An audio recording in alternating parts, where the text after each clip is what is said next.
got a few things going on in front of me, including all of these white rums, light rums, lightly aged rums, and this Mai Tai, which I made using the Bacardi Reserva Ocho Rye Cask. The Rye Cask is new to me. I wasn't planning on getting it, but Total Wine had it for 20 bucks, $19.99, so I thought I'd try it. So that's what's in here. Let's try it.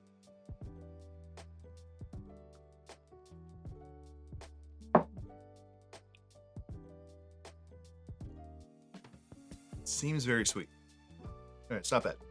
I think sometimes what I think I'm figuring out is I like heavily aged rums in cocktails and Mai Tais, but if it's a Jamaican rum, I think it cuts through a lot of that sweetness. And when it's something from Barbados, or in this case, Puerto Rico, I think those like aged oak wood characteristics, I think they almost amplify the sweetness. I don't know if that's in my head or not, but this was definitely sweeter than I thought. Now the template I'm using is my recipe. So we're using half an ounce of the 60-second orgeat, half an ounce of the Sunken Harbor Club orange curacao, 1 ounce of lime juice, 2 ounces of any rum. I wanted these all to be super consistent, but what I just figured out right now is the problem I'm gonna have with consistency is the orgeat. I don't want to introduce a store-bought orgeat because it's too hard to find like Latitude 29 orgeat. And this one, I'm following the same recipe, but this is not as clear as my last one. And if you've made this orgeat, you may have noticed that it can be difficult to clarify. I've had success by just putting it through coffee filter and then even leaving it in the fridge overnight, and it worked. But for whatever reason, the last 2 times I've made it, I had a hard time getting it clarified. So when I made it this week, I used one of the metal gold coffee filters, which is not nearly as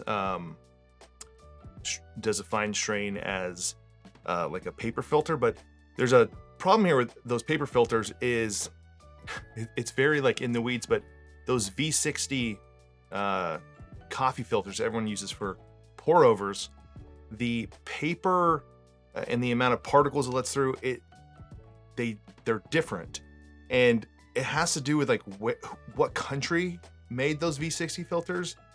This is like getting deep into like coffee nerd stuff, which I'm only like slightly into, but I know certain plants that manufacture those V60 filters will have like a finer strain.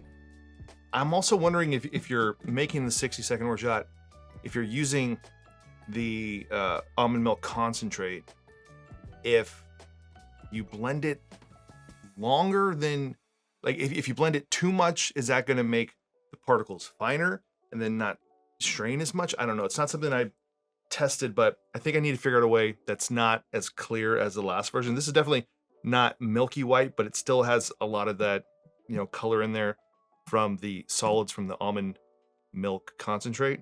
So it tastes overly sweet to me.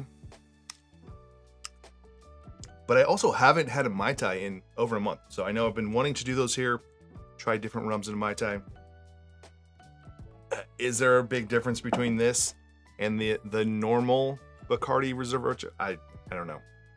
I don't know if I'm tasting rye characteristics from the Rye Cask in this, but it's not bad.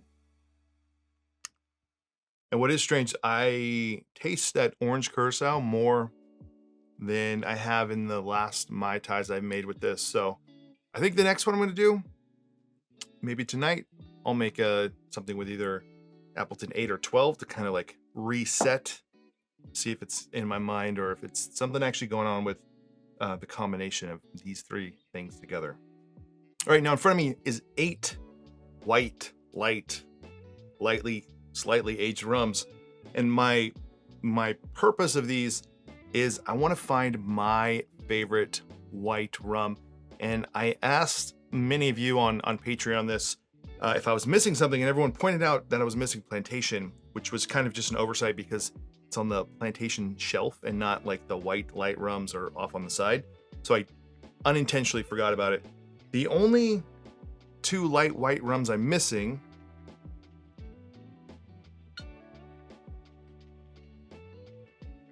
these 2. So maybe I'll let you all decide. Do I need to include these? I wanted to include Bacardi because I thought, it is Bacardi, it's everywhere. But then I was thinking, if well, first let me tell you what I'm doing. I'm trying to find my favorite light white rum.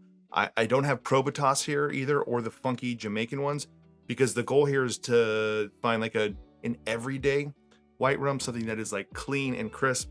Now some of these have a little more flavor to them, like Denison, which I've not tried the Denison 5, the Real McCoy, Hamilton, even the Plantation is going to have more than Florida Cana or Don Q.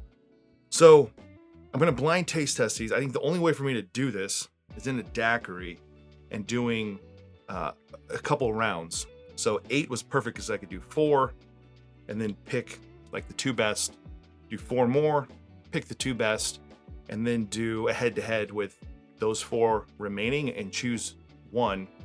So I'm thinking of ways to do it relatively blind, where I don't know what I'm mixing, but the only problem I'm going to have is the Real McCoy, compared to the other ones, has the most color. Diplomatic a little bit, but that in a daiquiri I think it probably won't matter.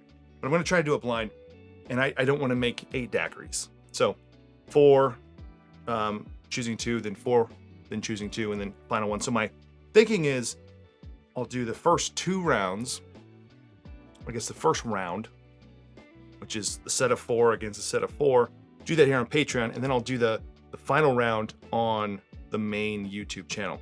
So back to the Bacardi. I wanted to include it, but I really wanted to do 8. I figured out I have 10. So I was thinking though, if I end up making this video, and when it's all said and done, if I were to choose Bacardi, then I wouldn't release that video. I'd be too embarrassed. I would delete it. So it kind of defeats the purpose. But I think having the Don Q, which arguably slightly better, much better, it's up to you, than the Bacardi, it covers that base. And then the rest of these are all, I think, significantly different, either different countries of origin, or different flavor profiles. There's going to be some different here with the proof. Of these, the only one I haven't had yet is the Denison 5, and I want to include this one over the Denison 3 since they don't make that anymore. I don't know the big differences between them. The Denison 3, I believe, is aged, all of it's aged 3 years, and this one, 5, is up to 5 years. It's kind of annoying that they do that they put that on there.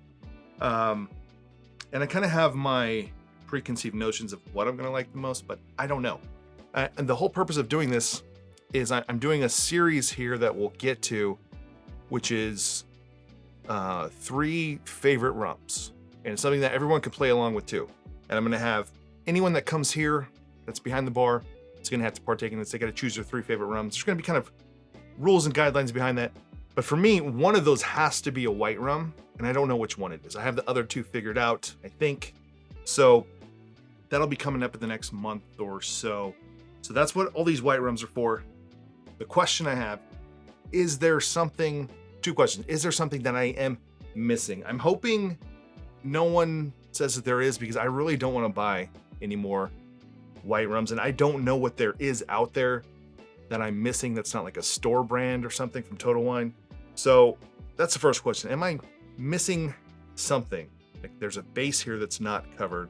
That's number 1. And number 2, do I have to include Bacardi? So let me know. You can answer on Patreon or Discord or even in the comments below, and we will see. All right, it's like 9 o'clock on Saturday. I'm gonna see if I can upload this in the next like half an hour.